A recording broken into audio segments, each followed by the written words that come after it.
Olá, eu sou o Gustavo Gayer e esse é o Mercado Imobiliário em Foco, o podcast da Bento Azevedo. A gente está aqui com o patrocínio da Multiplus, a sua corretora de seguros, e depois desse longo inverno, né, o nosso último episódio tinha sido antes de todos os acontecimentos aí em Porto Alegre, no Rio Grande do Sul, de forma geral. Estamos de volta, gravando agora no início de agosto, para posicionar a data até porque a gente vai falar aqui. E eu estou aqui com o Guilherme Toniolo, da Toniolo Engenharia, e com o Kleber Sobrinho, da Recons. Tudo bem? Tudo ótimo. Obrigado aí pelo convite aí. É um prazer. Na verdade, a gente vai falar um pouquinho aqui sobre retrofit, centro histórico e obviamente, todos esses problemas causados aí pela grande enchente de 2024. A gente falava antigamente a grande enchente de 1941, né? Parecia uma coisa tão impossível e tão longe, e a gente passou por isso agora. Mas vamos começar aí com vocês falando, se apresentando, contando um pouco da trajetória de vocês no mercado aí. Legal.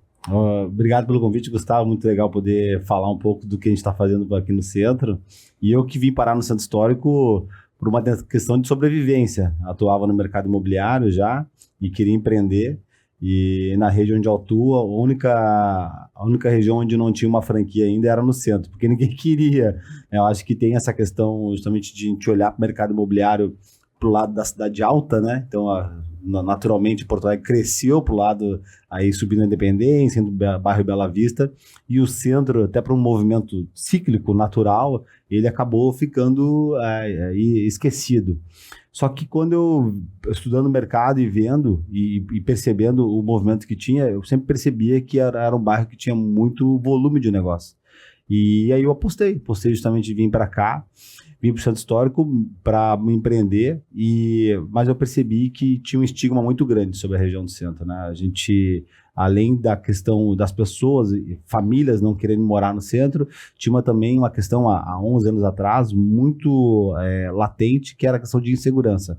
Era um bairro que tinha muitos sérios problemas de vandalismo, roubos, era um bairro escuro, então a gente passou por um período em Porto Alegre, né, que teve esse desafio aí de ser uma cidade bastante com problemas de iluminação e tudo mais.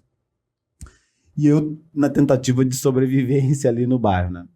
E uma coisa que eu percebi é que quem estava de fora realmente tinha um olhar muito estigmatizado do bairro. Mas quem estava dentro, né? Eu percebia que tinha um outro olhar, que empreendiam ali, que apostavam no bairro, e novos empreendedores chegavam ali periodicamente. Então, deixa eu entender qual que é a dicotomia que existe aqui, né? De uma visão de quem está fora olhar de forma querendo estar distância, mas quem está dentro apostando no bairro. E foi aí que, de forma incipiente, assim, até digo que inconsciente, eu passei a querer ouvir mais quem estava dentro do que quem estava de fora. E aí eu passei a ter um comportamento de rodar pelo bairro, circular pelo bairro. E aí foi que, ao longo desse processo de alguns anos atuando por aqui, depois eu enfrentei um outro desafio, né? Que era, eu costumo sempre dizer que nós temos no Centro Histórico uma demanda de mercado, porque somos o polo comercial do estado, então muitas pessoas do interior do estado vêm para cá realmente para morar de forma temporária, então utilizam o centro como a sua referência, porque é a sua referência para quem mora no interior do estado, mas ao mesmo tempo existe um mercado sem demanda, que é o que acontece de forma geral nos imóveis, que os imóveis eles não são preparados para serem vendidos, né? De forma geral, o nosso mercado imobiliário, a gente tira aquilo que tem valor do imóvel usado, deixa para trás o que a gente não quer mais e fica esperando que alguém compre, né? Então a gente vê muito isso aqui no centro, porque as pessoas vêm morar por um período, depois voltam embora, então fica o apartamento no estado que ficou, assim, né? As pessoas deixam ele. E aí eu percebia que todo imóvel qualificado, ele tinha maior liquidez, e aí ele de fato, por vezes até vendia para um valor maior. Então, nisso, a Recons, ela nasce desse olhar, de a gente querer requalificar esses imóveis para que eles tivessem liquidez, porque ao longo do tempo no mercado, eu oferecia imóvel para investidores e muitas vezes eles não queriam apostar nesse imóvel, porque uma que não acreditavam no centro e outra porque imóveis que precisavam de reforma, requalificação. Eu disse, mas quanto é que eu vou gastar para reformar esse imóvel? Será que eu vou conseguir vender? Então, havia há essa crença de que tu não vai conseguir ter o retorno sobre esse investimento, né? Então eu resolvi apostar que eu poderia ressignificar isso, né? Então eu mesmo ia apostar, comprando esses imóveis, requalificando e vendendo. E é por isso que hoje a gente está aqui. Legal. Até fazer um reconhecimento público aqui, eu acompanho a tua trajetória no mercado e acho que tu foi um dos primeiros corretores de Porto Alegre a bater no negócio de ser nichado, né? Eu sou o corretor do centro histórico e tudo mais, e acho que isso que fez tu ter tanto conhecimento no local em que tu atua e tá na posição que tá hoje, né? Legal, obrigado aí. E é uma coisa que eu sempre acreditei, foi justamente isso, que nós como profissionais de serviços, a gente tem que construir uma identidade, porque a gente acaba sendo referenciado e lembrado justamente por conta disso. Então essa questão da identidade, para mim, sempre foi muito forte, e porque eu via, quando eu entrei no mercado há 20 anos atrás, que periodicamente os profissionais eles migravam, né, de um lugar para outro, de uma imobiliária para outra, e ainda tinha na minha época, quando eu iniciei, um movimento que os corretores no final do ano iam para a praia. Não tinha isso. Chegava no final do ano, os corretores iam pra praia para vender no litoral, depois voltavam. Aí tinha que estar pedindo vale pro dono da imobiliária. Eu não conseguia entender como que isso se sustentava, qual prosperidade uma pessoa tem, justamente de ficar nesse movimento, né, sazonal aí. Então, mesmo lá atrás, eu já entendia que eu precisava ser referenciado. Então, isso sempre foi reforçado por mim, assim, de construir uma identidade, e quando eu vim para o centro foi justamente isso, né? Eu vou construir uma identidade aqui, já que as pessoas falam mal, então eu vou associar meu nome ao centro histórico, porque eu acredito que no médio e longo prazo isso poderá ser relevante, né? É isso aí. E o Guilherme? Bom, meu nome é Guilherme Toniolo, né? E sou sócio fundador da Toniolo Engenharia, né? Toniolo Engenharia, ela nasce já de uma origem familiar, porque não a Toniolo Engenharia Investimentos Imobiliários em si, mas existe, a partir das minhas irmãs, meu pai, meus avós, meus primos, meus tios, todos são da área da engenharia. Então, a Toniolo Engenharia surge com a minha irmã Tatiana, né, inicialmente TGT, e depois passa a ser Toniolo. Nossos objetivos, desde o princípio, foi construir com recursos próprios, enfim, imóveis, e vender, isso no princípio. Depois, nós passamos mais para a gestão de obras maiores e obras corporativas, assim como industriais e corporativas. Então, nós nunca tivemos, nós éramos, como o Kleber fala, aquela pessoa que tem aquele olhar, tinha o olhar ruim sobre o centro, né, e não valorizava o centro. Porém, eu fui apresentado ao Kleber, pelo meu cunhado, e ali nós já nos identificamos assim como um potencial, né, de vetores para se somar. Então, nesse momento, eu comecei a atender as demandas do Kleber, no sentido de ele estava iniciando esse processo dele da Recons de fazer o retrofit e entregar os apartamentos, né, de agregar valor nos apartamentos que ele tinha disponível, e ele me procurava para diversas intervenções. Nesse momento eu só atendia dizendo assim, mais uma coisa que eu vou lá atender o Kleber. Para mim era Eu queria derrubar uma parede, eu perguntava para ele se eu podia. Para ele era só uma parede, para mim eu tinha que ir lá verificar a estrutura, tinha que verificar tudo. Daí tinha que fazer laudo, relatório, enfim, né? E nunca foi esse meu trabalho, meu foco, né? Isso não está na minha linha. Mas eu sempre dizia, olha, ainda vamos fazer alguma coisa grande junto. Um determinado dia ele me chamou, né?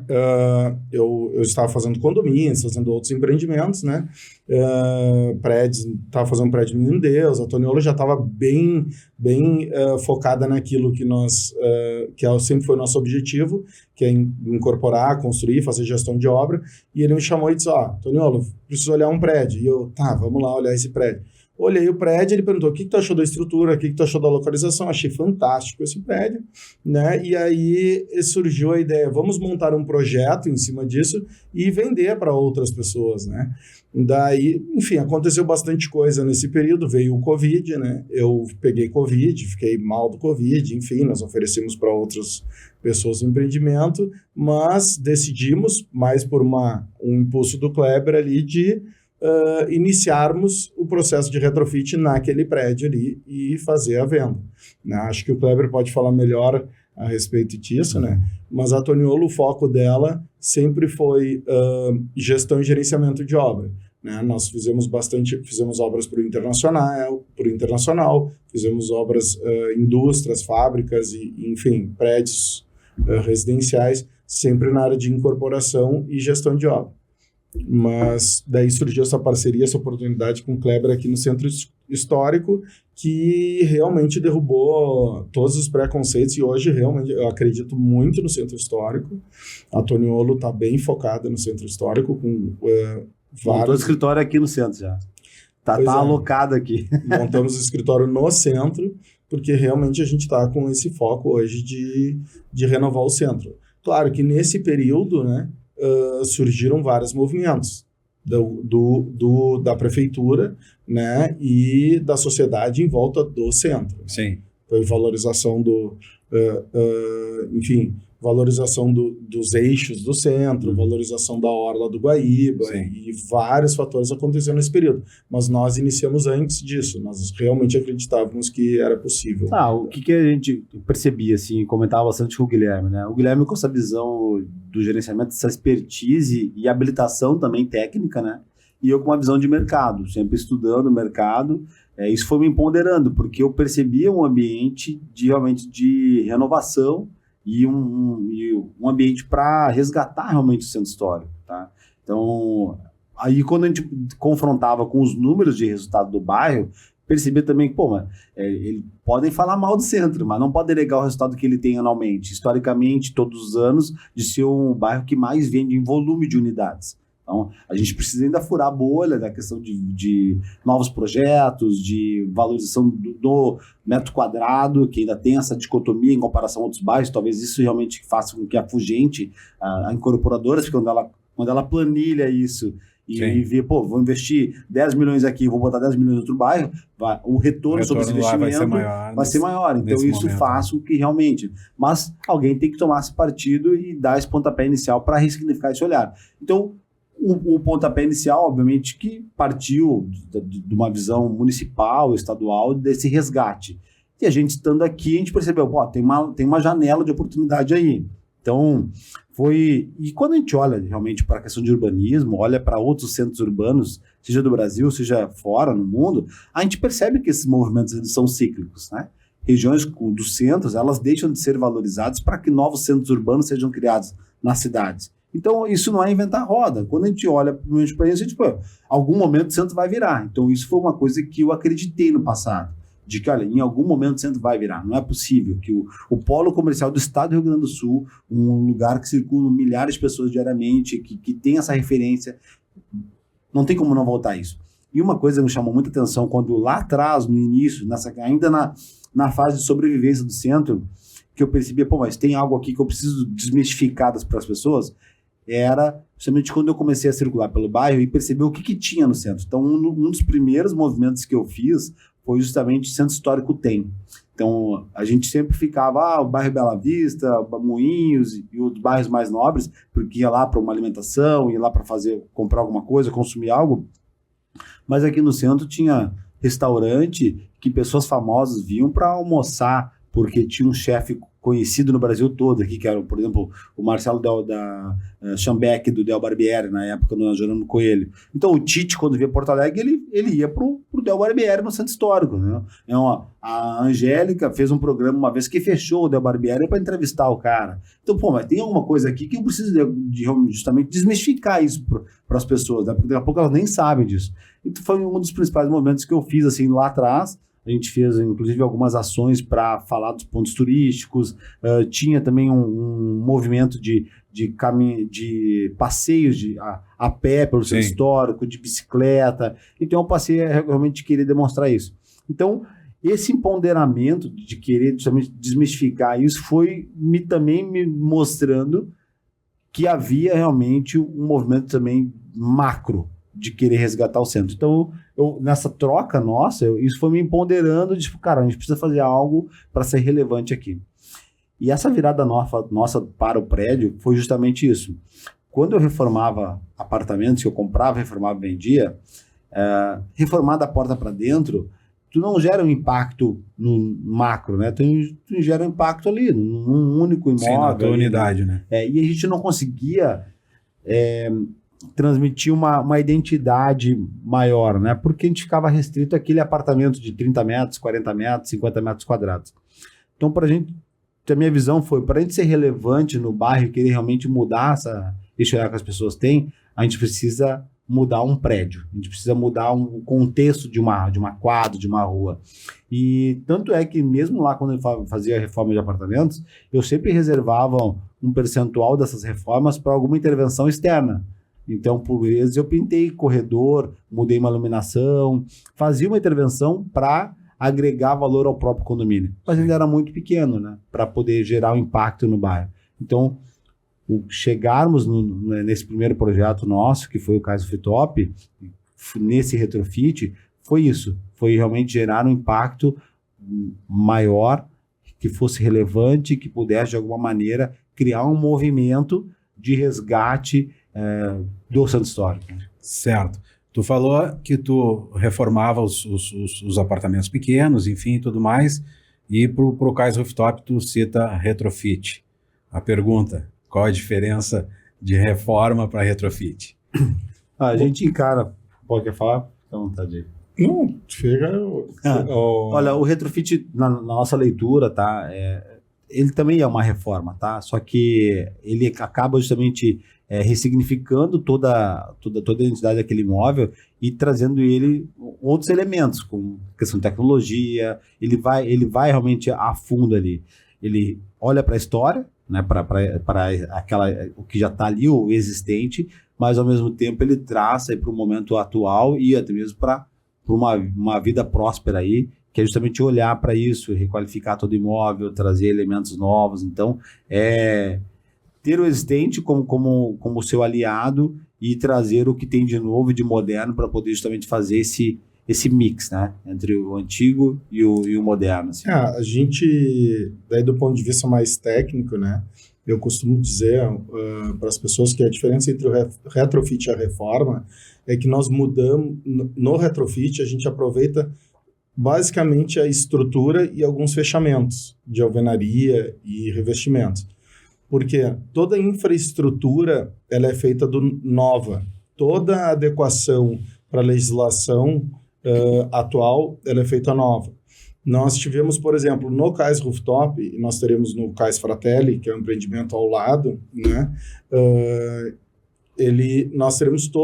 Nós fizemos no Cais Rooftop toda a substituição das tubulações, das instalações elétricas, entrada de energia, cobertura, reservatórios, sistema de prevenção contra incêndio. Então, claro que como nós redividimos as unidades, então todas as divisórias internas, basicamente nós aproveitamos os pilares, as fundações, a laje e as paredes externas, que são de excelente qualidade, são paredes bem mais grossas que inclusive que são feitas atualmente. Enfim, nós buscamos manter as características iniciais do prédio e, como o Kleber disse, sempre resgatar e não fazer uma intervenção drástica, né, de forma que aquilo destoe com a história do centro histórico e a história do próprio prédio, mas a pessoa que entra lá, ela vê que é um prédio 100% moderno, novo, fechadura eletrônica, sistema de wireless perfeito, os elevadores todos novos, enfim. O retrofit para a reforma, a grande diferença é a questão da infraestrutura. Existem prédios que são reformados, mas o que é o reformado? Ele arruma algumas tomadas, arruma alguma coisa de tubulação, mas a espinha dorsal do prédio, ela se mantém. Daí ocorre aquela coisa que tem nos prédios antigos, né? A tubulação de cobre ou de ferro, daí a tubulação ela acaba liberando o cobre, aquela água fica marrom, enfim, são problemas de prédios antigos, né? O reboco daqui a pouco não é muito bem feito, então a gente busca substituir toda a infraestrutura do prédio mesmo, do condomínio. Então, e no nosso caso, não são todos os retrofits que ocorrem, no nosso caso a gente transformou, né, um prédio que antigamente ele era comercial em unidades residenciais e comercial, no caso, né.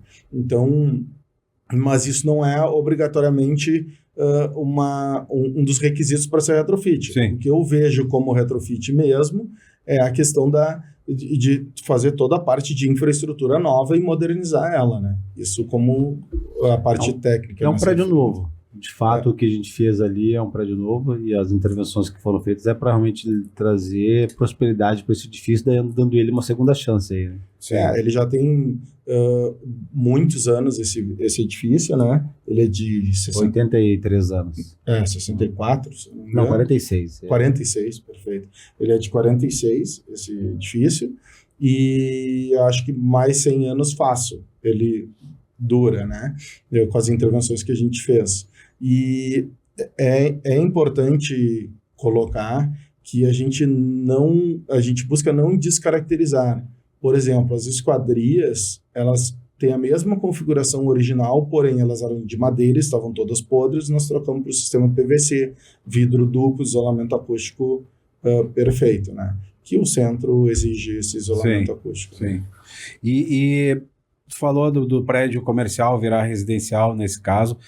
Esse ano, no início do ano, a prefeitura aprovou um projeto o centro tem muitos prédios comerciais enfim, que hoje estão vazios e não são, no caso, como era o caso lá onde hoje é o Cais Rooftop, que era de um único proprietário, são vários proprietários e tudo mais. Então aprovou que tu poderia, com 2/3, né, transformar em residencial. E era uma maneira bem simples de fazer isso, era o condomínio aprovar e tudo mais. Agora, eu acho que para tu pegar um prédio inteiro de um único dono e transformar, deve ser um baita trâmite, né? O que ocorre, um dos grandes desafios, tá, é esse. O grande desafio, primeiro, nós temos a viabilidade técnica, que nem todo prédio comercial a gente consegue transformar em residencial, que são as limitações de população, exigências de PPCI. PPCI geralmente é uma das coisas que mais tranca, tá?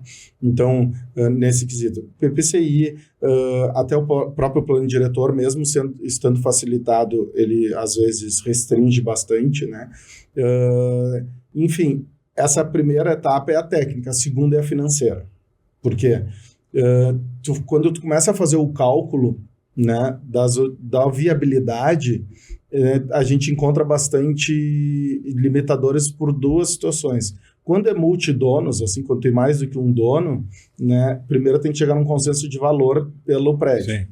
É muito natural a gente ver no centro esses prédios assim que a base do prédio tem lojas e estão locadas e ocupadas e todo o corpo dele para cima é desocupado. Por quê? Porque eram unidades que elas eram locadas, elas estavam sempre sendo ocupadas e quando saía o locatário, tu tinha que fazer uma intervenção para adequar para o próximo. Sim. Né? Na verdade, era só uma tapeada e tocava dentro Exato. da E essa tapeada foi se somando ao longo dos anos e as pessoas tinham que fazer intervenções maiores. Chega um momento que o proprietário diz, não vou fazer isso. Sim. Não vou fazer não vou botar esse dinheiro todo porque eu não vou ter o retorno.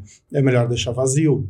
Ou deixar alugar como está. E chega um momento que não aluga mais, fica vazio, ele deprecia e fica aquele passivo para cima, né, no corpo, e a base, a única parte que dá lucro ainda fica sendo ocupada pelas lojas. Mas retornando, né, a colocação, quando tu tem um dono só, facilita. Por quê? Para a gente. Porque a gente faz um acordo com o proprietário, onde ele fica com a base e a gente pode fazer as unidades em cima, refazer. E o valor também é definido por uma pessoa só. Quando tu tem muitos donos e muitas unidades para te fazer um retrofit, onde a intervenção é no prédio inteiro, gera esse tipo de problema. Se uma pessoa não queria, não fazia, né? Sim. Então, acho que a prefeitura foi uma excelente jogada, é mais um passo para a revitalização, né, e recuperação desses prédios que estão abandonados, para tentar virar essa chave. Essa capilaridade, ela já existe, né? De edifícios mistos, onde você tem, aqui no centro tem vários exemplos disso, né? Você tem um apartamento e você tem uma sala comercial. É claro que isso regulamenta para que daqui a pouco um corpo inteiro de um prédio ocioso ele consiga fazer essa virada. Sim. Só que o grande desafio realmente, aí da parte comercial, né? tem a parte técnica, que realmente tem esses entraves, e a parte comercial é que vamos pensar, daqui a pouco aquele proprietário que tem uma sala comercial num prédio, que mesmo que ela esteja ociosa, parada ali, tem essa vacância, ele tem uma expectativa de valor. E que, por vezes, na viabilidade financeira, não fecha a conta, porque começa a somar a expectativa de cada condômino ali versus todas as intervenções que são necessárias para converter esse prédio, não fecha. Entendeu? Então, não tem possibilidade de que a gente consiga reverter. Tanto que a gente não viu ainda nenhum anúncio de um projeto de conversão de prédios, salvo realmente quando é unifamiliar, que é os casos que a gente vem justamente mapeando pelo Centro Histórico, já fizemos algumas aquisições, temos outros negócios já minutado para justamente fazer isso, porque daí é mais fácil realmente fazer esse negócio, viabilizar, porque realmente o proprietário está com o prédio ali parado e ele quer buscar uma solução. E por vezes a solução é essa, olha, então tu permanece como proprietário da tua parte onde tu tem uma rentabilidade e a gente faz a intervenção para cima que a gente consegue resolver o todo, né? Essa era a pergunta que eu ia te fazer agora sobre esse mapeamento, que obviamente vocês já fizeram e tudo mais. Existem ainda muitas oportunidades aqui no Centro Histórico, né? Existem oportunidades, o desafio tá em a gente furar essa bolha dessa percepção que o mercado tem sobre o valor do metro quadrado, né? A gente fez um trabalho muito bom no caso do Fitop, foi justamente algo até acima das expectativas, foi uma questão de questionamentos entre a parte comercial e a parte justamente financeira do negócio, que esse olhar, né, da planilha, do valor, mas a gente conseguiu realmente ter essa sinergia de apostar alto, realmente apostamos muito alto em ressignificar o prédio ali, o olhar que as pessoas teriam por ele, para furar essa bolha, né? Porque só uma reforma por si só, a gente já viu outros exemplos aqui pelo bairro, não se justifica e tu não consegue tangibilizar o retorno no final, né? Então, tem isso. Outro desafio ainda dentro dessa linha é com os proprietários dos prédios, das unidades. Porque o que acontece? Ainda existe, a pandemia ela foi um divisor de águas, na minha opinião, para lojas comerciais, ela acelerou um processo de vacâncias de lojas comerciais, né? Na pandemia as pessoas viram que não tem necessidade de ter lojas comerciais do tamanho, Sim. escritórios, né, na verdade, do tamanho que eles tinham, e aquele passivo, aquela infraestrutura. Então, ainda existe uma valorização das lojas comerciais, ou seja, os proprietários ainda veem um valor como antigamente daquela loja, da época dos tempos áureos das unidades comerciais do prédio. Então, o que ocorre? O Kleber, é muito difícil de explicar, eu e o Kleber temos uma dificuldade de explicar para a pessoa que, para transformar aquilo, para vender, não vai conseguir vender nesse momento pelo preço que ele gostaria, tá? Ou para transformar aquilo numa unidade residencial e fazer um retrofit, nós temos dois custos, que é o custo de demolir o existente e fazer o novo.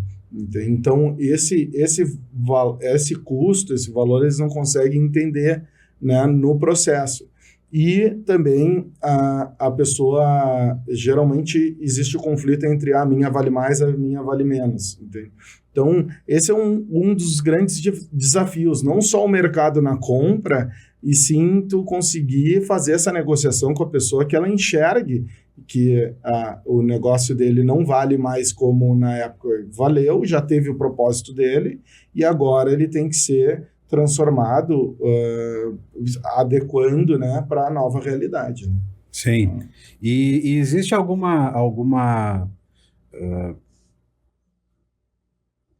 benefício, algum apoio da prefeitura para esses projetos de retrofit? Não. A gente está vendo um movimento justamente que foi o plano de reabilitação, né, que foi aprovado. A gente chegou antes dele, então quando a gente comprou o cais ali, sim, já era ainda um processo que a gente tinha uma questão temerária, que era por EVU, né, por estudo de viabilidade urbanística, né, então ia passar para um comitê. Logo depois veio esse plano de reabilitação, que é um decreto onde facilita justamente esses projetos aqui para a região, né? Existem áreas de prioridade do centro, que eles realmente priorizam para esse resgate, para edificações novas e até mesmo para o retrofit. Agora, o bairro como um todo tem essa sinergia. Então, não só do ponto de vista de isenção, né, do solo criado, que é o que isso quer dizer. Quando você, ao fazer uma incorporação, você tem que pagar um valor pelo aquele índice que você quer aumentar para uma construção, né, aquele metro quadrado a mais que você quer incorporar. Então, eles isentaram isso ajuda realmente, né? Só que ainda não foi o suficiente para a gente ver novas incorporadoras vindo para cá, né? Então, a gente ainda não viu esse movimento. Agora, o retrofit ele possibilita isso porque tem alguns benefícios e o contexto geral, né? A requalificação do quadrilátero central, a reforma do viaduto Otávio Rocha. Então, essa recuperação do centro como um todo, a gente acredita que num ciclo aí de mais 1 ano, 2, isso de certa forma vai realmente corroborar com o que a gente já está fazendo, que é a requalificação dos prédios, que as pessoas vão voltar, vão vir, né? A gente já vê mesmo, depois de todo esse episódio que a gente teve, a gente vê o centro, né, com a voluntários cheia, a Praça da Alfândega ali com muitas pessoas. Então, a gente acredita que nós teremos aí realmente um resgate do centro, até pelo próprio movimento da prefeitura, que ela foi lá, se realocou para um prédio que estava ocioso, que era no prédio da Habitasul, se concentrou as suas secretarias num único local, trazendo justamente esse movimento para o centro através dos funcionários. Então, e outras empresas também se realocando no entorno aí do centro, daquela região da área militar, para suas atividades, né? Então, a gente vê aí um resgate disso e um objetivo de querer que o centro volte a ser pujante, né? E é um negócio interessante. Um dos primeiros episódios que a gente gravou aqui do podcast era justamente sobre o centro histórico, né? E a gente dizia o quanto é bonito, plano, é bom de morar, é perto de tu sair da cidade, é perto do Guaíba, é perto de tu ir para a Zona Sul, né? Então é um lugar muito bom. E principalmente bonito, né? A gente anda a pé, os prédios históricos, os prédios que, vamos lá, que não são aqueles lá da Praça da Alfândega históricos e tal, mas o próprio Cais Rooftop, pô, tem um desenho lindo. Se tu olhar para cima, né, tem detalhes e a maioria dos prédios são assim. E isso é uma coisa que chama muita atenção no centro e que as pessoas que vêm gostam, né? Quem vem de fora, esses passeios a pé que tu falou, de bicicleta e tudo mais, pô, tem todo final de semana e sempre tem gente, né? É muito, muito interessante. A região da Duque ali e tal, tudo é muito bonito e muito bacana. Mas tivemos uma enchente que encheu grande parte disso de água, né? E já dá para sentir... se fala muito, os preços vão despencar e tudo, mas eu não acredito muito nisso, né? Mas, claro que agora vai ter uma entre-safra até, né? O pessoal se acostumar a ver ações sendo tomadas para evitar que isso aconteça novamente e tudo mais. A longo prazo, vocês acham que isso pode atrapalhar a revitalização do centro? Não. O Kleber, eu acho interessante, né? Porque até na própria enchente nós vendemos unidades ali no Cais e no Fratelli, né? Então, é interessante a pergunta e essa preocupação, ela é muito válida, né? Porque nós acompanhamos e nós somos atingidos pela enchente, né? Sim. Nós somos atingidos com o Cais Rooftop. Claro que de imediato já limpamos, demolimos e refizemos tudo que tinha para ser feito.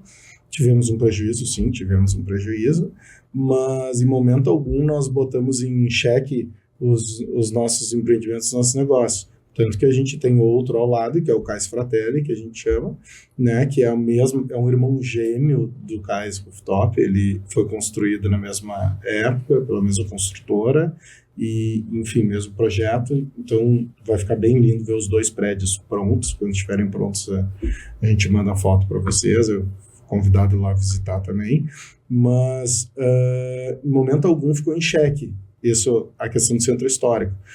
E parece que o povo gaúcho, né, de Porto Alegre e as outras regiões, Dourado, Canoas, né, as outras regiões, mas Porto Alegre ele só fortaleceu o centro. Porque o que acontece? Quem mais saiu prejudicado nessa questão da enchente no centro histórico foram comércios, foram térreos, né? Foram mais a parte do térreo. Os apartamentos, as pessoas, muitos se mantiveram, permaneceram neles, e inclusive a gente levou algumas pessoas de barco, né, Kleber? Ficou um mês andando de bote pelo centro. De bote pelo centro. Então, as pessoas não hesitaram em momento algum em sair daqui. Nós não ouvimos ninguém, né, que dissesse estou saindo do centro por causa da enchente, porque sabe também, né, como nós falamos antes, é a grande enchente de 41, né? Então, quantos anos demorou para ter uma nova enchente? A gente sabe que agora o governo do estado, a prefeitura, o governo federal vai voltar a ter mais atenção nesse caso, né, nesse episódio. E a gente acredita que vai ser normalizado rapidinho. Todos os empreendimentos que nós temos conexão, que a gente conhece, ou que nós temos qualquer tipo de vínculo hoje, já estão operando. Estão restabelecidos. Muito bem. Então, assim, é muito pouco empreendimento que não está operando já no centro. Olha, qual que é a minha leitura, tá? Nós temos uma morfologia consolidada no centro. Nós somos o polo comercial do estado. Nós temos uma vibração nossa aqui, tá? Talvez se nós estivéssemos no 4º distrito, que realmente foi assolado 100% e que estava resgatando a confiança, estava num processo de resgate, talvez a nossa vibração não seria a mesma, porque a gente depende realmente de movimentos municipais, estaduais e federais lá, né? Para quem está lá, realmente, acho que tem um olhar diferente, porque precisa realmente do apoio. Agora, o centro, ele realmente tem uma vida independente, assim. Tanto é que a Voluntários da Pátria, a gente nem percebe que não tem Transurb, né? Porque está lá movimentadíssima. Mercado público, você acessa ele, você não percebe, né? Nem que aconteceu alguma coisa ali dentro. Então, há, de fato, uma vibração bem diferente de outra região de Porto Alegre. E vamos também considerar que, mesmo com todo esse impacto que nós tivemos, foram 17% do bairro que foram afetados com água, né? Que foram lá inundados. A outra parte, obviamente, ficou sem luz, porque nós temos aqui uma grande malha subterrânea, então, de energia, então que teve essa questão, mas que também serviu para que houvesse ramificações, que numa eventual situação novamente já tem uma nova modalidade para isso, serviu também para que as EBAPs, né, que são as estações de bombeamento de água, também fossem modificadas, tivesse um sistema de redundância, tivesse terão uma adaptação para isso, e vamos lembrar também que na sexta-feira do dia 3 de maio, o muro, ele cumpriu o seu papel. A água estava mais da metade do muro, estava na metade do muro, e nós estávamos com o centro ali, havia uns vazamentos de água ali por baixo das comportas. Casualmente, em frente ao nosso prédio, teve um vazamento de água por baixo do muro, porque o muro tem 3 metros para cima e mais 2 metros para baixo, né, subterrâneo. E aí falava que se houvesse água, o muro ia romper. Não, o muro ele manteve ali. Teve vazou um pouco por baixo ali, mas o muro se manteve. Então o muro cumpriu seu papel. Quando as EBAPs entraram em colapso, aí que o bairro inundou. Tanto que na sexta para sábado, a água subiu 1,5 metro ali, né? Então foi muito rápido realmente, né? Mas de fato cumpriu o papel. Então não mudou a minha crença em relação ao centro, de que a gente vai de fato se resgatar, que como o Tonilo falou, que a gente percebe um movimento muito forte, assim, as pessoas, parece que houve uma comoção desse resgate, o próprio comércio, o movimento na Praça da Alfândega e no próprio centro, então a gente percebe realmente esse retorno. Então isso não muda também a nossa visão de médio e longo prazo para essa reconstrução. Os nossos investidores ali que compraram unidades, a gente tem o caso do FITOP praticamente todo vendido, a gente tem apenas 2 unidades disponíveis. Então, nenhum deles mudou a sua percepção em relação ao negócio. O nosso operador do próprio empreendimento, o grupo que a gente está trazendo de São Paulo que locou o nosso FITOP. Então, nada mudou. Ao contrário, a gente quer acelerar realmente essa retomada, porque a gente acredita que isso também é emblemático para essa recuperação do centro histórico. E a gente conversando com outros empreendedores que foram afetados, a gente percebe a mesma vibração, de querer resgatar, de querer reconstruir, de querer se restabelecer e fortalecer o nosso centro histórico. As pessoas estão orgulhosas, inclusive, tem lugares, estabelecimentos que marcaram a linha d'água e dizendo assim, nós passamos pela enchente e estamos aqui, sobrevivemos e voltamos a operar.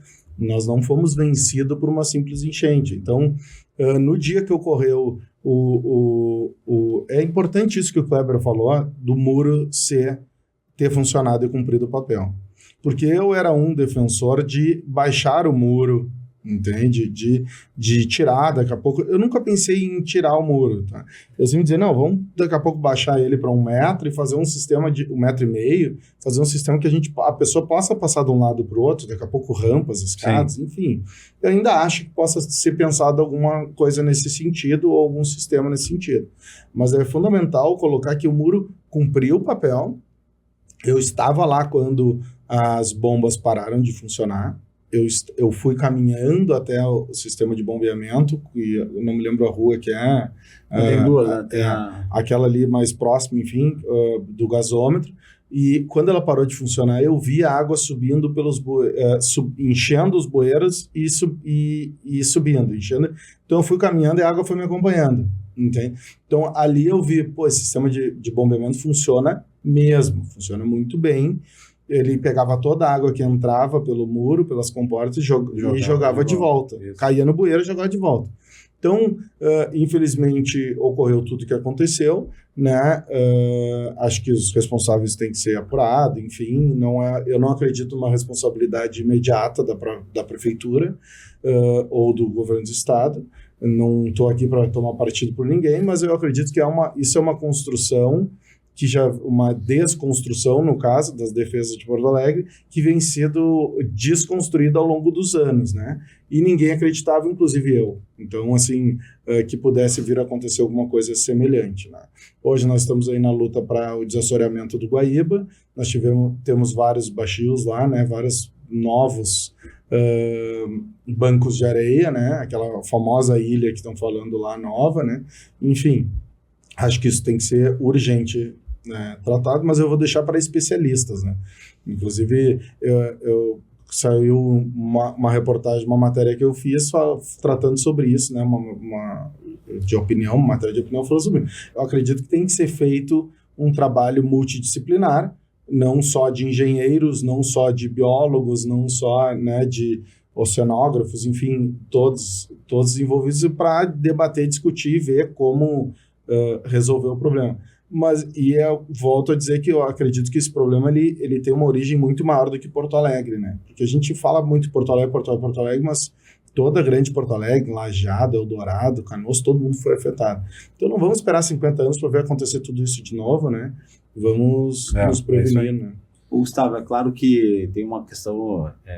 muitos se recuperaram, muitos já estão reabilitados e funcionando. Agora, a gente tem uma preocupação, e foi um movimento que a gente até fez perante a enchente, com o pequeno empreendedor, né? O EPP, o MEI, então o ME. Então, até quando teve a enchente, nossa primeira ação, que até acabou ganhando uma repercussão, foi atender esses empreendedores que tinham sido assolados, não conseguiam nem saber como é que estavam os seus negócios. Então, eu circulei durante esse mês aí de bote, muito para trazer esse acalento assim, para as pessoas, de poder mostrar, teu negócio tá ok ali, não teve nenhum vandalismo, não teve nada, né? Porque era uma preocupação. E que a gente não viu nenhum episódio aqui, porque houve a guarda municipal, isso foi muito eficiente aqui dessa segurança. O bairro estava escuro, realmente, como grande parte da cidade, né? Mas não teve nenhum episódio. Então, o primeiro movimento foi esse. E hoje a gente justamente vê que alguns estão tendo um pouco mais de dificuldade assim, para esse retorno, né? Aquele comerciante tinha o seu negocinho ali pequeno, com volume financeiro diário limitado, né? E aí teve seu estoque, seu equipamento, tudo assolado, não teve nem como recuperar nada, né? Então, tem uma preocupação em relação a isso. Agora, obviamente que já tem movimentos, aí o próprio Sebrae criou também uma modalidade para poder ajudar esses pequenos empreendedores. Então, a gente vê que sim, né? Ao mesmo tempo que o bairro tem essa força motriz de recuperação, claro que tem também o lado do menor que vai sofrer um pouco mais. Agora, empurrado por esse movimento, essa comoção das pessoas virem consumir para cá, eu acredito que até mesmo esse pequeno empreendedor ele está conseguindo se restabelecer. A gente tem um exemplo ali na nossa quadra ali, que são comércios pequenos ali, e eles estão ali já montando os móveis de volta, estão se restabelecendo, já conseguindo abrir as portas e voltar a vender seus produtos, né? Então, eu acredito realmente que a gente volta no centro histórico num eixo de crescer novamente mais rápido e que empurrado realmente por esse movimento de resgate aí. Legal. Vamos falar um pouquinho agora do prédio. O Toniolo me mandou umas imagens aí de como era e de como está. Mas antes da gente botar as imagens na tela, vamos contar a história do prédio, porque é uma história pitoresca, né? É muito legal mesmo essa história. O prédio ele teve vários episódios, né? A origem dele foi ser a fundação da Caixa Econômica Federal, a FUNCEF. E o nome desse edifício era Edifício Brasil. Então, ele cumpriu esse papel de ser uma unidade ali onde recebia funcionário da Caixa, tinha atendimentos ali, então, de dentista, de psicólogos, então tinha uma série de atendimentos no próprio edifício, então teve essa função social, assim, dos próprios funcionários, né? E depois que acabou isso, ele acabou indo a leilão. Um empreendedor do Centro Histórico adquiriu esse prédio, só que ele acabou sendo invadido. O prédio foi invadido mais de uma vez. Já tinha sido invadido antes do leilão, aí ele comprou, adquiriu, e aí ele botou no mercado para revender o prédio. E acabou acontecendo que ele vendeu para um grupo muito conhecido no Brasil aí, que é uma parte do grupo que fez o assalto ao Banco Central de Fortaleza, né? Sim. Depois que eles assaltaram o Banco Central lá, eles vieram para Porto Alegre e miraram um novo assalto, maior ainda que o Banco Central, era a expectativa desse grupo, que é o PCC. Então, eles adquiriram esse prédio por quê? Porque ele estava em linha com o Banco Banrisul. Com a agência central do Banrisul. Central do Banrisul. Então, e eles foram realmente e fizeram um processo ali, né? Esse túnel chegou a mais de 80 metros. Sim, eles abriram um buraco no prédio e fizeram um túnel por baixo da rua para chegar no cofre do Banrisul. A Polícia Federal interceptou esse movimento, já eles estavam sendo mapeados já, essas pessoas, e aí eles conseguiram justamente entender que havia um movimento em Porto Alegre dessa quadrilha, e eles foram presos lá, uma grande parte foi presa dentro do prédio, e outra parte foi presa numa casa no bairro Partenon, que tu vê casualidades da vida, né? A esposa do Toniolo trabalha nessa casa hoje, cumprindo uma ação social lá, né? Então, o mundo é muito pequeno, realmente, a gente acaba tendo essa ligação, né? Os dois locais que de fato foram utilizados por essa quadrilha são locais que as nossas famílias hoje tem ligação com a gente, né? Sim. Então, é uma loucura mesmo pensar nisso. E o prédio, quando a gente entrou nele, porque depois desse episódio, do tipo de assaltos, que acabou virando até uma série no Netflix, né? Que é o 3 Toneladas, ele foi novamente invadido. Sim. Teve uma invasão, que foi uma invasão bastante conhecida, que foi a Ocupação Saraí, e que, inclusive, num governo estadual, ele foi, pelo governador da época, ele foi destinado como moradia social. Então, ele teve lá um decreto lá de ser destinado para moradia social. E aí, o proprietário, depois, ele conseguiu reverter em audiência pública, fazer a reversão disso e resgatar justamente essa propriedade para ele. Então, tem muitos episódios desse prédio, realmente, como tu falou, né, é muito pitoresco, e a gente vai lá e acredita nesse resgate. Só que até a gente acreditar, na realidade, a nossa ida até o prédio foi eu na posição ainda de um profissional do mercado imobiliário ali, entrando nessa linha do retrofit, né? Mas querendo modelar um negócio para vender para alguém. Sim. Então, e o Toniolo cumpriu um papel muito importante porque ele tem habilitação técnica, né? De olhar, de avaliar patologias, de avaliar um negócio como um todo, numa visão mais de dar um zoom out ali, né? E poder olhar de cima, não, dá para ir ou não dá, né? Então, essa foi a nossa ligação, assim. Viabilidade financeira também. Também, porque ele tinha justamente essa expertise de poder planilhar isso, entender qual seria o custo dessa reforma, e nós modelamos isso. E na época, nós formamos uma tríplice, até a gente tem um grupo em comum que a gente nomeou ele de tríplice. Por quê? A parte comercial, que é justamente eu nessa parte do mercado imobiliário, e estar nichado aqui, Toniolo com essa parte de engenharia, essa expertise, essa habilitação técnica, só que nós precisávamos também de um corpo de arquitetura, que soubesse transitar junto à prefeitura, porque até então, naquele momento, nós não tínhamos o plano de reabilitação. Sim. Então, nós sabíamos que enfrentaríamos uma questão de levar para a prefeitura para ter um estudo de viabilidade urbanística e ser aprovado por um comitê lá que poderia reprovar ou habilitar o prédio. Por quê? Porque no marco zero desse projeto a gente foi muito audacioso em pensar ele invertendo a lógica. E isso é legal de contar porque, assim, ó, de forma geral, o incorporador ele olha para a parte térrea do empreendimento como a principal área comercial do seu prédio. Como então, é todo o centro histórico, né? Boa parte do centro histórico. Loja no térreo, apartamentos ou salas para cima. E hoje, o que a gente vê? Áreas condominiais nos seus terraços, né? Isso. Mas áreas condominiais são restritas ao condômino, a quem faz parte do prédio. E eu trouxe essa ideia louca ali na época de vamos inverter isso, porque qual foi a minha leitura? Todo porto-alegrense, não importa se ele mora a 50 metros do Guaíba ou a 15 quilômetros, a moeda de valorização do seu imóvel é a vista que ele tem do Guaíba. Isso. Né? É o desejo de olhar para o Guaíba. Né? Então, a gente está colado com o Guaíba ali. Isso tem que ter um valor. Né? E que a gente precisa demonstrar isso. E se a gente então invertesse a lógica, liberasse o térreo como uma fachada ativa, vivacidade, área condominial, e levasse a nossa loja lá para cima? Porque aí tu teria uma visão do Guaíba de uma perspectiva totalmente diferente do que é habitual, né? Hoje a gente tem prédios pela Mauá que são o quê? Garagem, né? Tu vai lá e bota o carro. Sim. Mas tu não tem essa possibilidade de subir lá, fazer um happy hour, justamente poder contemplar isso, né? Então foi essa a inversão. A gente sabia desse grande desafio que era o EVU. Então a gente formou essa tríplice, modelamos esse negócio e fomos a mercado vender para investidores. Aí volta lá atrás o nosso início da nossa conversa, né? Esse estigma em relação ao centro.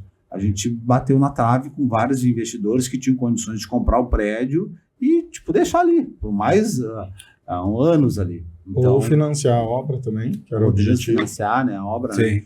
Só que quando a gente começou a perceber que isso dificilmente ia virar, porque as pessoas não acreditavam, não tinha a mesma vibração que a gente de perceber que aquilo ali poderia ser um case no mercado, isso foi me empoderando de tomar a decisão. Não, peraí, vamos fazer nós então isso aqui, vamos mostrar que isso é possível. Então, obviamente que foi uma dose de uma certa insanidade com uma visão de médio e longo prazo, foi uma mistura de tudo isso, e mais de querer realmente, eu acho que no meu íntimo, assim, cara, eu quero ser relevante aqui dentro. E a forma de ser relevante é desmistificar isso, né? Então, eu sabia que, de alguma maneira, a gente ia conseguir botar em pé esse negócio. Né? Então, foi isso que, quando a gente tomou a decisão de compra, eu falei pro Toniolo, cara, nós compramos um prédio, agora precisamos trabalhar. E só que tem um episódio dessa história que o Toniolo estava com Covid e ele estava hospitalizado. E naquele momento, ali era 2021, estavam acontecendo muitos fatos aí, muitas mortes, e então era um ambiente pesado, né? Sim. Porque as pessoas acontecia isso. Eu estava com o pé na cova, na verdade. Não, eu fui bem avançado, 85% do pulmão comprometido, né? E já estava com ventilação forçada há dias, não recuperava, só piorava já lá no hospital. E assim, me manda essa mensagem: tu não pode morrer agora, assinei o contrato. Não, assinei o contrato pela gente aqui, não posso morrer. Então, não pode morrer, vamos lá. Daí ali, claro, aquilo ali eu disse, nossa, agora vamos embora, né? Enfim, para mim foi bem impactante, né, a situação, porque eu disse, legal, o cara, eu tô aqui, mas eu vou melhorar e vamos passar, né? Eu acredito, assim, que não foi insanidade, apesar do Kleber ter dito, um pouco de insanidade, acho que foi muito mais experiência e confiança e segurança, né? Porque nós já sabíamos o que a gente queria, nós sabíamos que era possível e o que a gente precisava fazer. Então, com isso, todas as partes, no caso, nós dois e o Valdir, da A3, né, e a Adriana, eles cumpriram seu papel, fizeram o dever de casa, e dentro dessa sinergia, a prefeitura também fez esse movimento de valorização do centro histórico. Então, realmente, era um momento, era um feeling que partiu muito do Kleber, né? porque ele sabia que esse movimento estava acontecendo por causa de algumas notícias que ele estava acompanhando. E nosso prédio foi o primeiro prédio aprovado dentro do novo plano diretor do Centro Histórico. Nós fomos beneficiados em alguns requisitos ali, mas a gente vê ainda que dentro do plano do governo, da prefeitura, né, no caso, ainda existe uma resistência, não só por estigmas, mas porque realmente, hoje, por exemplo, o projeto ele foi pensado para novos empreendimentos, tá? Não tanto para empreendimentos existentes e retrofit. Sim. Então, isso a gente tenta construir, porque o retrofit, ele no meu ponto de vista, do Kleber também, porque já manifestou isso, ele é o mais sustentável, ele é o projeto mais sustentável e ecológico que tem, porque o custo e o prejuízo para a sociedade, para a natureza, enfim, para o planeta, de tu demolir um prédio e fazer um prédio novo, é gigante, entende? Ou tu simplesmente fazer um prédio novo é gigante, né? Como é que eu vou dizer? Tu aproveitar o existente, tá? É muito mais ecológico e muito mais eficiente. Só que as pessoas ainda têm essa dificuldade, porque realmente retrofit é uma caixinha de surpresa. Tá? Tu não tem certeza, quando tu começa o projeto, tu não tem certeza de tudo que vai acontecer. Né? Então, algumas pessoas ainda têm, algumas empresas têm ainda dificuldade em trabalhar desse formato. É muito mais fácil tu fazer uma obra do zero, onde tu consegue projetar e planejar tudo e montar um cronograma linear, do que tu fazer uma obra de retrofit, onde daqui a pouco tu derruba uma parede. Sim, tem alguma surpresa. Tu tem uma surpresa, né? Isso. Já temos nosso corte aí, depois dessa fala. Tá aí o corte do episódio. Vamos agora ilustrar, né, isso tudo. Vamos botar na tela aí as imagens do Cais Rooftop, como é que era. Olha lá. Isso aí foi logo que vocês compraram o prédio. Isso aí, porque a gente foi visitar a Tava desse estado. A gente ficou mais de mês limpando o prédio, porque ele tinha muito lixo, muito resíduo. Só para ter uma ideia, aí tinha lixo até no posto dos elevadores, os elevadores já não existiam mais, até no quarto, quinto andar, tinha até um sofá dentro do posto do elevador. E... ali a gente consegue ver um pouquinho da vista do Guaíba, né? É importante colocar naquela foto anterior ali, que nós tivemos, que mostra o forro, essa foto aí. Nós temos um forro de gesso aí. Certo. Tá? Nós temos uma preocupação gigante, um controle gigante de volume e destino dos nossos resíduos. Isso é fundamental, tá? Tu mensurar isso. Porque, por exemplo, o gesso ele tem um lugar, se tu joga num aterro sanitário ou em outros aterros que não sejam destino de gesso, ele gera uma série de problemas para o próprio aterro. Então, esse gesso ele foi todo reciclado e usado para a agricultura. Nós demos um destino... Se ele for moído de forma correta, se for destinado de forma correta e moído, ele serve como adubo. Sim. Então, coisas que nós descobrimos nesse processo justamente de querer destinar de forma consciente os resíduos, né? Porque tinha muito lixo lá, né? Tinha muito papel, tinha muito metal, tinha muita madeira. Então a gente foi justamente verificando, o que a gente pode fazer com isso aqui, né? Se vamos simplesmente chamar um container e mandar? Não, a gente foi justamente mapeando e a gente queria justamente destinar, de alguma forma, gerar também renda. Então a gente destinou para cooperativas que nos trouxeram certificados. Sim. E que de alguma maneira também fez essa economia girar, né? Show. E agora como ficou? É impressionante, é um prédio novo de fato, tá?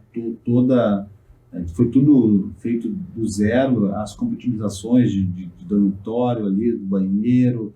Ele é um prédio que tem muita tecnologia, então ele tem um sistema de recirculação de água, que de fato, como hotel, então ele tem um sistema de boiler lá em cima, com reservatório, que recircula a água. Isso é uma coisa que quando a gente começou a idealizar o projeto, a gente visitou hotéis.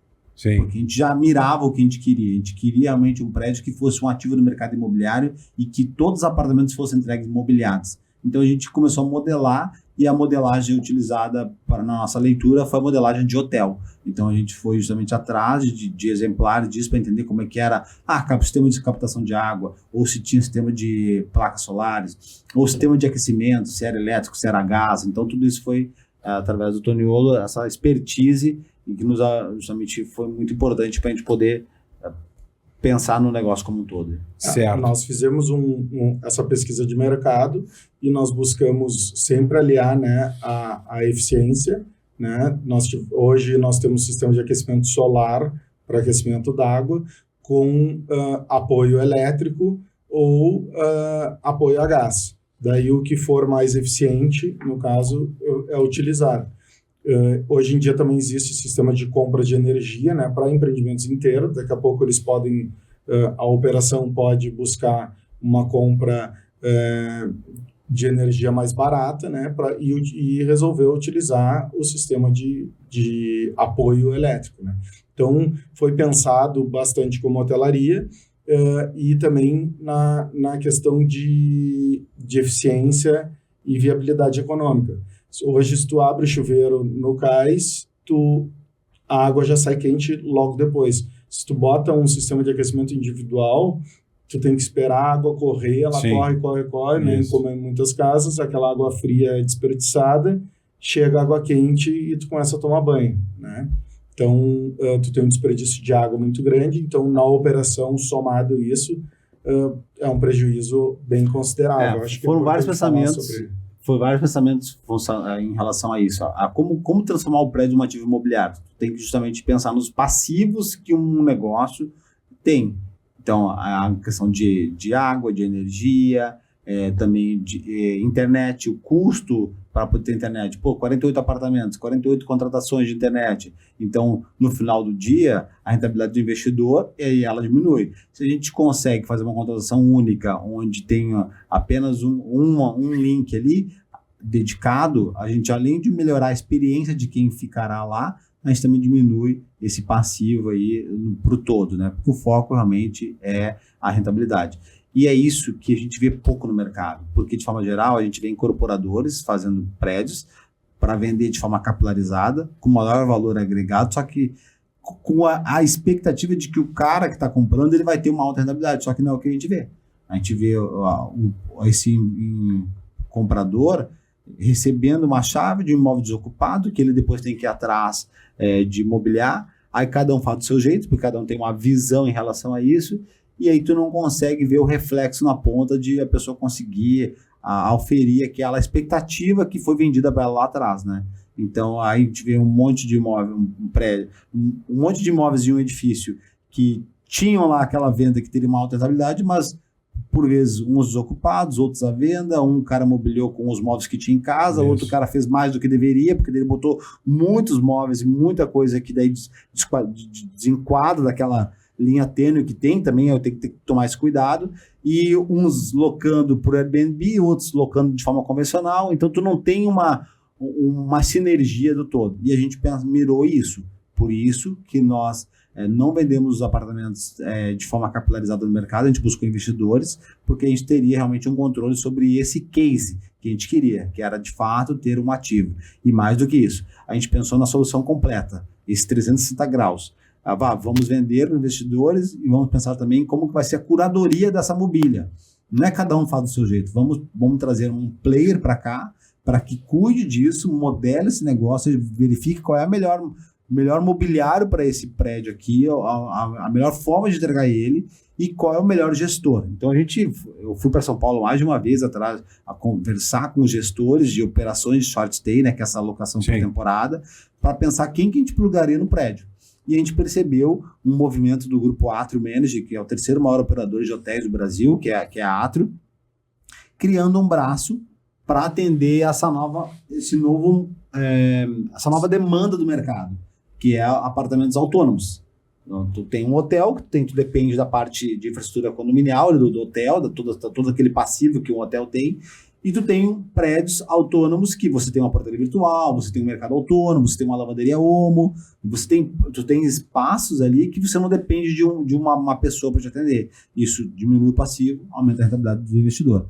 E, além disso, tu tenha quem faça o teu check-in, check-out, que cuide dessa operação e te traga isso através de uma visão aberta, né? Transparente de tudo, como está funcionando esse prédio. Então, é um organismo vivo. É, de fato, um software. Então, não é um prédio morto que, depois de um período, ele acaba sofrendo com o tempo, né? Sim. Aquele hall fica caído, aquele prédio fica sem vida. Então, ele é, de fato, um organismo vivo.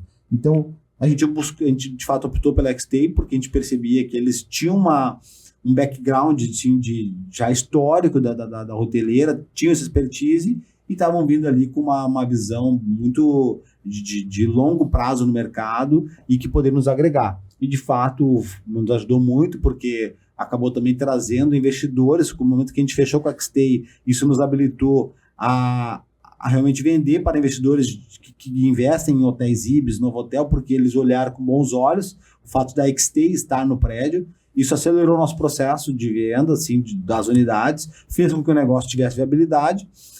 E aí, qual foi depois o outro momento, né? Que aí a gente tinha um desafio que lá atrás, quando a gente modelou o negócio, que foi a inversão da lógica, né? Fazer um rooftop comercial, uma obra gigantesca que mudou muitas coisas no projeto, porque a gente teve que adaptar a escada, levar o elevador a andar a mais, fazer um andar a mais no prédio, que era, nós temos aqui um desafio que é quem que vai locar essa loja que não é loja e está lá em cima no rooftop do prédio, né?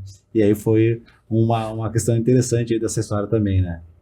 O que eu acho importante o Kleber colocar também é que diferente do hotel, nós temos apartamentos completos, nós temos cozinha, tem toda a infraestrutura. Então, é para aquelas pessoas que realmente buscam isso, né? É um produto diferente da hotelaria e também diferente das unidades que são vendidas por outros incorporadores, onde cada um faz o que quer.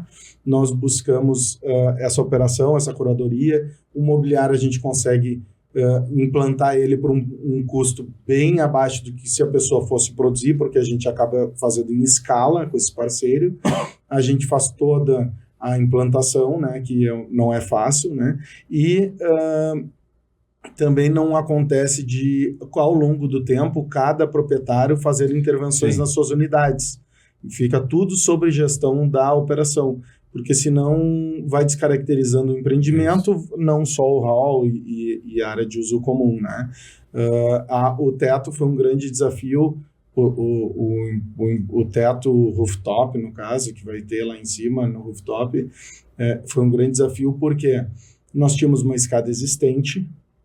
Começa que nós não conseguimos botar aquele elevador de obra, porque não tinha onde colocar. Então, inviabilizou colocar o elevador cremalheira, né, tecnicamente falando, é um elevador que a gente bota para transporte vertical na obra. Não conseguimos. Nós não tínhamos 2 elevadores funcionando, porque estavam cheios de lixo, 5 andares de lixo. Então, nós tivemos que usar muito da escada e guincho. Mas nós tínhamos que fazer uma ampliação na escada, uma adequação aos bombeiros, fruto do rooftop. Foi uma discussão que nós tivemos várias vezes a respeito disso, porque eu botava na planilha e aquilo ali não era nada agradável para mim, que trabalha com números. Né? Era muito menos e pouco mais. Né? Então, nós tivemos que ampliar a escada, foi um custo bem considerável do empreendimento, um dos itens mais teve custo, porque nós fizemos ela... ao mesmo tempo que a gente usava a escada, nós executamos ela. Então, mas como assim tu executou uma escada nova? Sim, nós fizemos ela por fora, a estrutura, fizemos toda a estrutura da escada por fora, na parte da ampliação, porque ela era um retângulo e nós tivemos que transformá-la num quadrado, né? Dobrar esse retângulo. Então, fizemos toda a parte externa e viemos demolindo de cima para baixo, executando ela. Então, foi um baita desafio, né? Até o dia que nós começamos a fazer, eu não tinha certeza se era o melhor formato fazer, mas depois se provou que era o melhor formato. E nós fizemos um elevador a mais também, né? O rooftop também aumentou a quantidade de reserva de incêndio, enfim, uma série de reflexos, pelo fato de ter um comercial lá em cima. Mas nós conseguimos, e o mérito, claro, é de todos, desde o projetista, da engenharia, da gestão, do comercial, de nós conseguirmos um locatário, né, para o empreendimento, né, para aquela sala. Mas o Kleber, ele foi um cara que sempre teve uma visão, não é à toa que ele é o comercial, né? Uma visão mais de onde é que eu busco e a quem pode vir a interessar. E em que pé está o prédio hoje? Ele está pronto para começar a operar? Qual é a situação atual? O prédio ali, a parte residencial, os apartamentos estão prontos, tá? A parte térrea, como a gente teve esse episódio da enchente, Sim. a gente já recuperou. Tem alguns detalhes ali de imobiliário que estão sendo implementados. A gente fez uma granitina no prédio, então isso é muito legal, porque a gente olhou para o prédio na época, quais eram elementos que tínhamos na época, qual era a arquitetura da época. Então a gente trouxe o Art Deco para a nossa arquitetura. Então a gente tem um prédio bastante vivo de cores, de composição assim, de elementos. Então a gente fez a granitina que ela ficou manchada. A gente agora está no processo de invernizar ela, lixar e invernizar, então está no processo final ali. Lavanderia Omo no térreo, mercado autônomo, uma academia montada, um salão de festa, um foyer confortável, que é um hall assim, bem legal, bem espaçoso, muita luz, muita vivacidade, então fachada ativa, então o prédio está pronto. Assim. E agora a gente vai para a etapa de execução dessa obra do 8º e 9º pavimento, que é para receber o teto. E aí é legal justamente esse momento agora, que a gente vai justamente executar a casa de um grupo que vai se instalar pela primeira vez no estado do Rio Grande do Sul, que é o grupo PHD. Eles detêm lá em São Paulo os melhores rooftops de São Paulo, lá são muito conhecidos lá, e eles começaram esse processo de expansão pelo Brasil. Então eles abriram recentemente em Vitória, abriram em Curitiba, abriram em Balneário Camboriú, e agora viramos para Porto Alegre. Então, e foi uma visão nossa, que aí era legal que o Tony estava complementando essa história dele, que tipo, como é que a gente faz, né, da questão do rooftop, porque era realmente um desafio.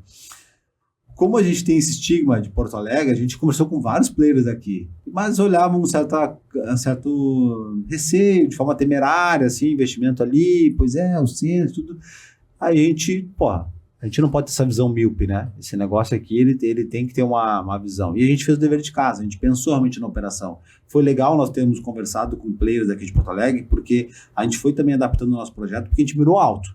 Então a gente fez realmente um projeto para que qualquer operador consiga estar lá. Então a gente pensou no acesso, na parte de serviço, na parte do lixo, na parte de realmente do trânsito, na parte da gastronomia, onde vai ser a cozinha, como que vai ser o acesso das pessoas, a inclusa para as pessoas chegarem, subir. Então, porque isso é pioneiro, né? Não existe em Porto Alegre um rooftop comercial e um prédio residencial. Lá no início eu falei, nós vemos terraços de prédios que hoje incorporadoras têm buscado fazendo rooftop, mas elas estão restritas aos condôminos. Sim. Não abertas ao público, que você poderá chegar lá, acessar o prédio e subir para o rooftop num prédio que você não tem apartamento, entendeu? Então isso é muito diferente. Só que a gente não está inventando a roda. A gente teve uma visão macro. A gente olhou para fora, viu que isso existe lá, por que a gente não pode fazer com que seja provocado aqui? Então realmente foi uma aposta alta, mas quando a gente apresentou isso para o pessoal de São Paulo, e novamente a gente botou esse negócio, foi literalmente colocado debaixo do braço e a gente foi atrás, porque a gente sabia desse desafio de vender isso aqui dentro, né? Porque existe ainda esse estigma do centro que está sendo desconstruído. A gente acredita que vai ser desconstruído. Mas a gente precisava de algo para agora, não para um ciclo novo, né? Para que depois que o centro estiver totalmente recuperado, deve ser mais fácil mesmo, né? Depois que o centro estiver voltado aí, literalmente, a gente começou a demonstrar e eles perceberam. Por quê? Porque existe realmente uma visão deles de capilaridade, e aí a gente foi muito certo, assim, né? Na forma como a gente criou esse storytelling para eles aí, vendemos a ideia, e tá aí. A gente acredita que até o final do ano ele já esteja aqui, a gente está trabalhando para isso. A parte nossa técnica, né? Porque de execução e tudo, porque parte dessa execução é nossa, e aí eles vêm depois e recheiam esse imóvel com os elementos deles aí para termos aí uma casa noturna de Porto Alegre. Legal. Vai ser realmente um ponto de encontro dos porto-alegrenses.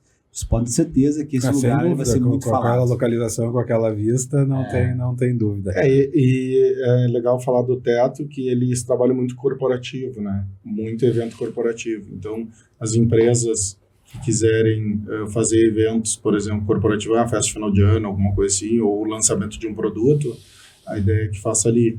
Então, o que eu, por exemplo, vamos pegar uma empresa do ramo de vacinas, por exemplo, ou até mesmo do animal, essas de pet, né? Daqui a pouco, vamos fazer um evento de final de ano.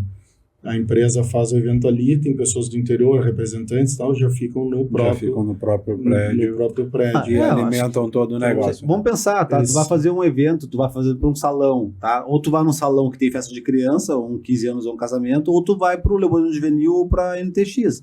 Tu não tem um ambiente com apelo, onde tu junta a gastronomia, junta hospitalidade, entendeu? Ou tu fica dentro de uma sala de convenção, dentro de um hotel fechado, entre 4 paredes, ou tu vai para um salão desse que continua sendo junto a 4 paredes, né? Então não existe nenhum ambiente com apelo, entendeu? Sim. Em Porto Alegre. Então eles viram realmente isso, até pela expertise deles de atendimento a empresas. Então, de fato, vai ser um golaço, pode ter certeza. Legal. Só respondendo a tua pergunta, o Rooftop ele já está com o CAIS, no caso, né, o Xstay CAIS Rooftop, ele já está aberto para compra e reserva de apartamentos e unidades a partir do dia 25 de agosto. Se entrar no site hoje no Airbnb, vai estar lá disponível já a partir do dia 25 de agosto. Ou na própria Xstay, na plataforma deles também, tu consegue já reservar ali o apartamento para ficar. Porque nós temos agora, final de agosto, né, a Expo Inter, que a gente acredita que já vai ter um movimento, já teremos um movimento. Nós temos em setembro o mês Farroupilha, além da maratona, que foi também atrasada para setembro. Então, tem eventos em Porto Alegre já que, com certeza, esse prédio já terá ocupação. Sim. Pessoal, nossa hora passamos mais de 1 hora aí, e foi muito bacana. Muito bacana, muito legal conhecer o projeto e falar um pouquinho do futuro do nosso centro. E se quiserem dar um recado final aí, tá à disposição. Gustavo, obrigado pela oportunidade, é muito legal poder falar sobre isso, sobre o mercado imobiliário e o retrofit, né? Então agradeço o convite e fique aí, né? Quero me acompanhar a Recons, recons.com.br, e também acessar aí o Instagram e podendo seguir aí, que é Kleber Sobrinho, é o meu Instagram. Beleza. Deixar o mesmo recado, agradecer a oportunidade, né?